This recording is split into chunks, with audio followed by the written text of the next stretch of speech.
Is still July 25th, 2024. Well, they're scattering. They showed up again. When you actually listen to the recorded line, well, we're called the hotline.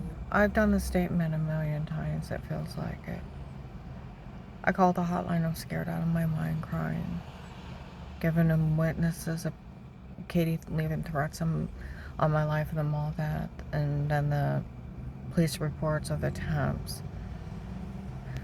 Okay?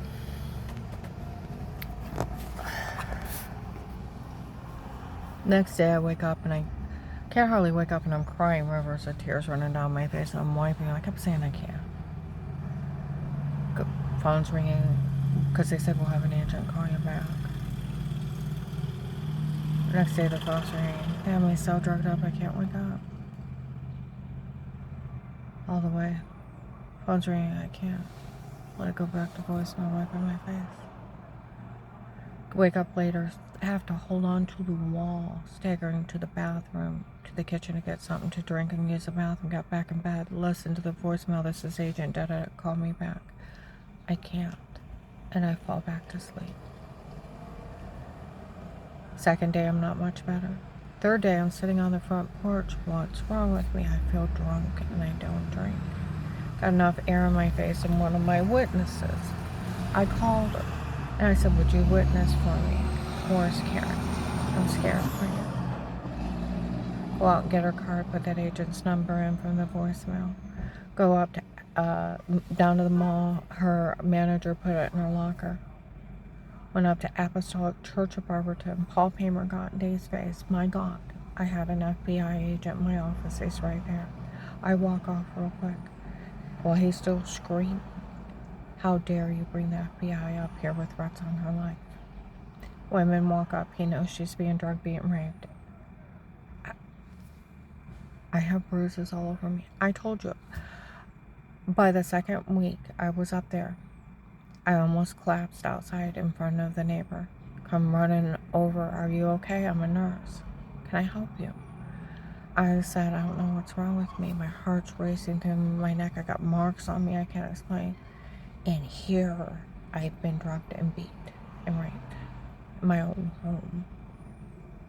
I would be out working in the yard. I come in, wash my hands, make something to eat and drink, and go in and use the bathroom, wash my hands, sit down, take a drink out of a Diet Coke or coffee.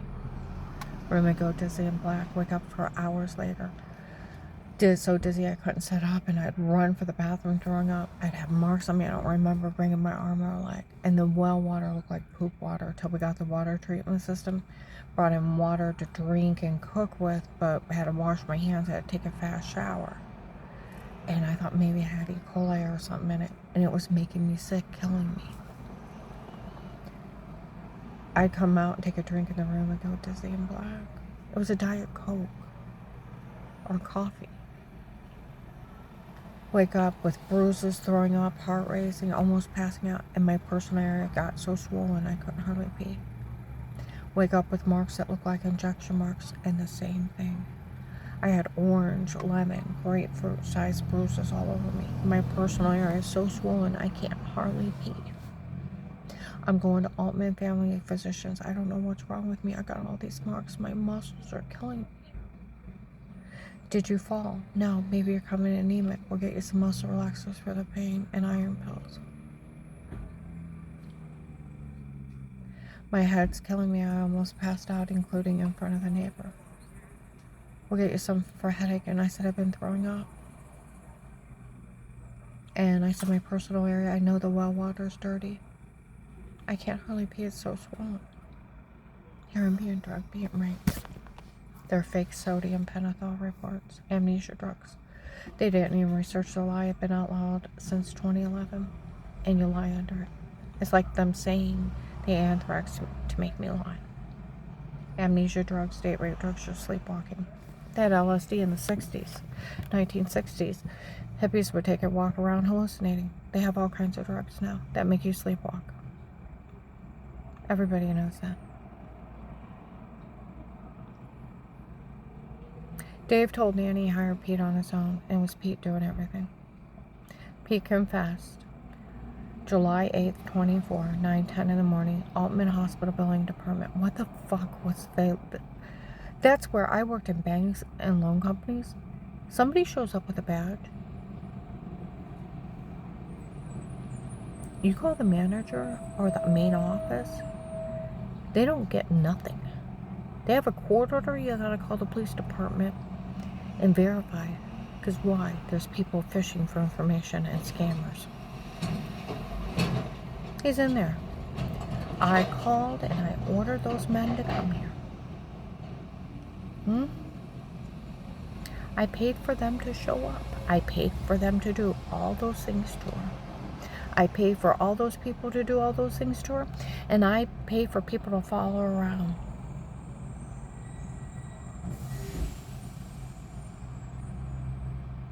And say and do things. What'd you just say? Well, we all know she only carried a gun because Dave's controlling. Thank you for mentioning Dave. I only did carry a gun because it was controlling. I made sure she could never carry a gun again. I'll go buy one, bitch. It won't be loaded. But I'll go get one just to spite you. And the police aren't worried about me shooting anybody. I didn't keep my clip in the gun. Dave wanted me to have my concealed carry.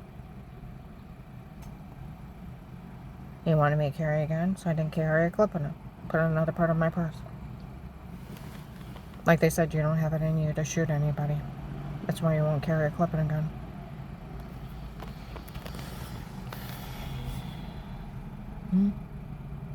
I'll go buy one just to spite you. And they won't care I have it. Because what are they going to be afraid of? I'd beat them with my purse? With a heavy weight in it? They'd probably laugh. It served the idiot right for threatening her life. She beat him with her purse. Told David to beat one of those idiots with my purse. He's scared to death. He had one of those idiots pull up next to us and he thought he was going to kill me. He started freaking out, grabbing through my purse. Where's your gun? Oh my God, Karen, where's your gun? It's like it's not together. He's like, where's that gun? Get in the car. It's like, no. I'm loading up my groceries. He's like, I say get in that car, Karen. Where's that gun? Not together. It's in the secret compartment. And he's rambling through screaming. The guy won't even get out of his car. Some idiot's yelling, get him a gun. It's like, you know, if you're scared of him, beat him with my purse. It had a 2 or 3 pound weight in it. It had done damage. Cops were laughing. She told him to beat him with her purse. God of heaven. The police said, you know, you don't carry your clip in the gun because you don't have it in you to shoot someone. Karen doesn't have it in her to hurt anyone. It's like, would you please start telling people I'm mean and scary?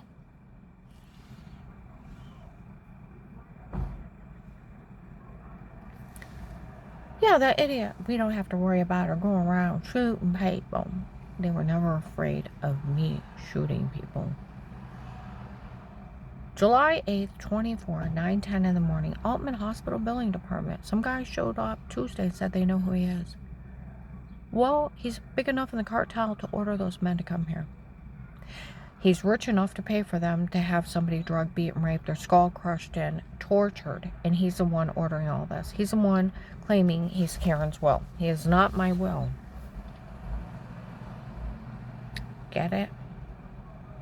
He was impersonating retired Judge Pete, framing Judge Timothy Ludick and Judge Stephen, which really makes you wonder, who did he lose money to? That are billed from the Freemasons. Because why was billed from the Freemasons involved with the human traffickers? That's where it's rich. And framing judges is so outrageous. Then you think, well, who they put in jail? But when you look them up, Judge Timothy Ludick is a divorce judge. Judge Stephen up there is a civil judge where you sue somebody for harming you, a defective product, something. They're people that take money from you and assets. So who the hell lost a lot of money and those judges took it from him? Was it billed from the Freemason? Is that why he involved himself?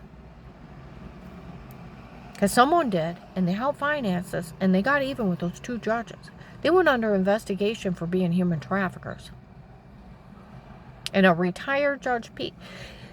That Pete has impersonated retired Judge Pete, an attorney, an investigator, and now he's telling everybody he is FBI agent Will, and he's a human trafficker. For we all work for the king from Texas. We are his men. He sent us here to help. It's us doing it. Dave hired us. The police have the human traffickers admitting Dave hired him. You pull the case by January 19th, Dave's caught with them. Got it?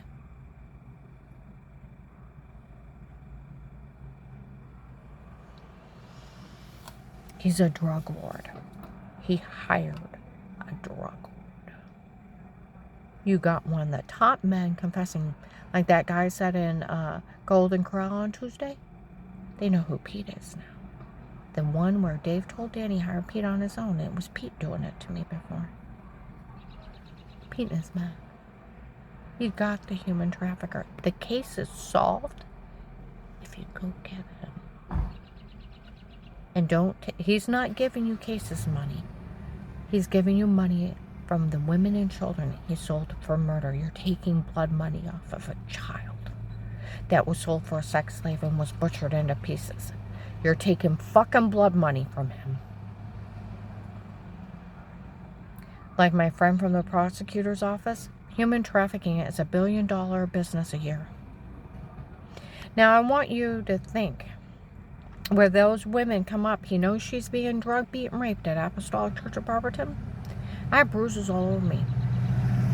Been throwing up, lost 18 pounds in a severe personal infection. My heart's sinking in my stomach. I thought it was a well water, killing me. I go in and sit down. They come in and sit behind me. He knows she's being drugged, beaten, raped, and he said he didn't care. If she will go and be faking she was sick and faking she got well while that family was grieving, he didn't care what they did to her. And if she was going to be mean to the women, he was going to turn her back over to him. Can you imagine an agent saying that? Dave comes in, let's go. Get out of the truck, you call the FBI on me, I'd kill you myself. And he starts punching me in the truck, hitting me. There's a counsel in between us in the truck. He went to go for a loaded gun. I put my hand on it, he knocks it off and went back to punch me. I almost jumped out on the highway. Ran from him when I got home. I called that agent. I tell him someone told on me. It's verified by the police he told on me the night before he even talked to me. Officers in uniform admitted they knew it. They need to arrest him. I tell him, he calls me a liar, where I tell him someone told on me before. You liar. It was him. Then he confesses.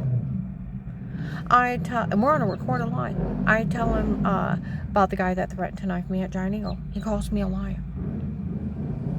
I said, well, he tried to kidnap me before, and before I can tell him Terry Coberly's seen him. He's like, oh, come on now. I met with that family in my office that lost their kid in a traffic accident 15 years before. Her father kills her kid speeding and showing off and runs a stop sign. Okay? And I told you, through the surgeries, the medication errors, the medical malpractice, almost killed me in 9 months of getting well. Had nothing to do with them. Not a damn thing to do with them. Strange makes up that lie 6 months later. 6 months later, when he thought I caught Tim and Katie together, and it was Linda. Okay? Had to get rid of me real quick. Had nothing to do with him. Him making up a shitty lie on me. But they want attention off of that? They're just furthering their call, killing people. My one friend that gives me a free room, I told him what happened with all the surgeries and medication errors, how long it took me to get well. And I told him about last night about Strange taking Danny to pushing him to suicide and that family wanting attention. He said it had nothing to do with him, what he said about you. Exactly.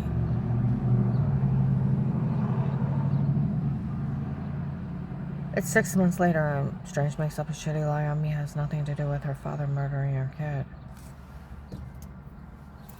He said, I've had that family in my office that is just making up shit to kill people. And I met with all those church people. And I know that they're trying to kill you because you were faking you were sick and faking you got well while that family was screaming. It's like, look, I really was sick. He's like, you liar. Was there a camera above the bench? I don't know. I'll put you down. I gave you this hand. I'll put you down. It's like, fine, whatever. Ha, ha, ha, ha. He let a serial killer go.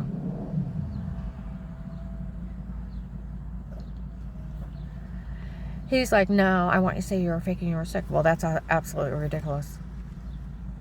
I said I really was sick before. I met with that family in my office and all those church people. I know they're trying to kill you because you were faking you were sick and thinking you got well and that family was great. It's like I really was sick. You need to realize what you've done, and I don't blame him for trying to kill you. He's aiding and abetting murder. It's like I really was sick. You either say it or leave it there. They'll try to kill me. So they've tried to kill me. So you say it or leave it there. I start begging for my life. Say it or I'll leave it there. It's like, fine, just don't let them kill me. Ha ha ha ha ha. What did he just say 4 times? He told on me on a recorded line. There's battery laws. Tampering with witnesses laws. He's like, why would the FBI help a person like you? Well, they're going to try to kill me, so. They've tried to kill me, so. The other agent yells out the rapist's name, a man I'd never met. He said we could always use Pete's tape or weird with yourself, the shower scene in the other room. May 12th, 22 at noon, May 26th, 22 at noon, March 1st to 3rd of 21. They put clips together, made it a porn, it's not her, it's them. And then all the other witnesses by January 19th said they had photoshopped all their lies, feminine wipies above the toilet in other rooms, all kinds of crazy stuff. And a sextortion act from drug dealers. Pete's a drug dealer. He's a human trafficker. They're making fun of me for my rapist. A man I never met. The only Pete I know is my brother Medina. He said we could always use Pete's tape or weird with yourself. And I'm like, what are you talking about? Because it's Photoshop showering in another room. He said, stop, she don't know. He said, or we could use Pete's tape or data, one of my black and blue marks. He's laughing at me for my rapist. I said, I don't know what you're talking about. One of the date rape drug confessions. I don't know what he's talking about. He said, I bet you're going to say you don't know something about this doctor selling your information. Well, I told you about this girl from 86 to 2003. Ran up all kinds of medical bills, stayed in hospitals, had hospitals call. We got his day's wages attached. We told the factory, God, if Kay McMillan is still alive from Midwest Rubber, I'll tell you what, she threatened to put Dave in jail. There's no way that lady got her insurance information unless you gave it to her. She'd stay in hospital, leave us with copays of $2,000 or $3,000, $1,200, $500, $200. She had procedures done. My brother knew about her. My mom knew about her. And they told Dave if he didn't pay those copays, the factory wasn't gonna get stuck with him. That she would go after him, have him arrested for insurance fraud for letting that other woman use my insurance and stay in hospitals. I found out through a hospital she had 2 little girls and was seeing doctors I've never even heard of. And I thought, well, maybe it's one of hers. I said, I don't know what you're talking about. He's laughing. Stop. She don't know. Found out it's just some guy impersonating a doctor. It's another drug deal, part of a drug scam. HIPAA violations. Your doctors can never talk about you without your signing release. They get arrested for 5 years and a $250,000 fine. Okay, he's laughing at me. Stop. She don't know. Give me a real reason. Well, my brother-in-law died working for the government. So I tell him his name and describe him. He's like, first of all, have you talked to any law enforcement in this area about threats on your life? I said, the only 2 officers I've ever spoke to were silly or stupid. I had a light in the security system August 8th of 18. They came out at midnight and said it looked like an alien orb or an angry spirit. I offered him water because I thought they were dehydrated. He's like, you're kidding, right? I said, no. Who talks like that? And then they told me to buy a dog and let a dog handle it. It's how they handle it in the country. He's like, you're kidding, right? And I said, no. They don't want bothered. I said, matter of fact, I've never even had my neighbors in my home. I've had installation guys, repair guys, and family. I don't know what you're talking about. Is that what's going on? Then he offers to take me somewhere and leave me. And then he offers me an informant program to get him information on Dave and the churches. Didn't know nothing about no fentanyl king. Human traffickers, Russian drug lord. Didn't know anything about that crazy crap.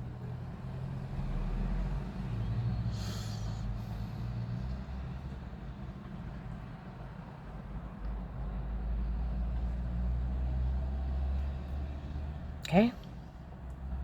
I didn't even know who my rapist was. I've still never met him. And he's out there. You don't think he's gonna harm again? Yeah, right.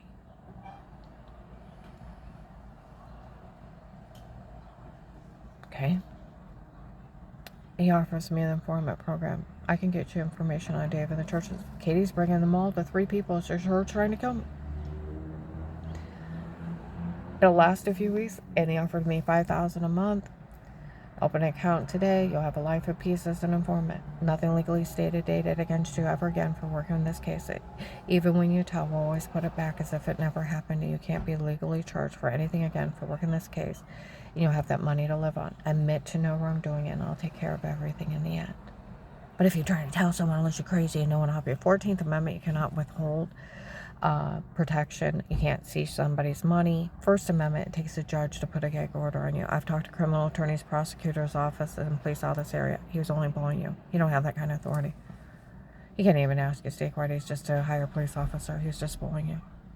Fourth Amendment, nobody can be in your home but protected like cases with statements. You have the right to privacy, a right to remain quiet, and a right to an attorney. It's entrapment, let alone a drug dealer running a sextortion scam. And then he left me up there while the police were taping with a court order with statements of threat of life from a judge for an FBI informant. And Karen's Karen around the house is still open. My friend from the prosecutor's office said, Karen, you don't realize you're in one of the many witness protection programs. And until the FBI puts you in another witness protection program, you'll stay an informant for life. You can never get out. They actually try to kill you. They can try again and hire someone else. That's where the police that watched me gave Karen no wrongdoing in life because he knew she wouldn't abuse it. And he set it up that no one will ever legally touch her again in her life after what those people did. I like my money. New name, passport. I like to go see the falls. I grew up in that area. Social, new car, info not bugged by the mafia. Life of peace, John. Fight for it every day. Every fucking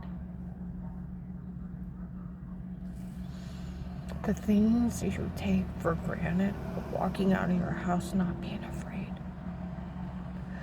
not being scared, and living your life in peace. You don't know what it's like until it's gone.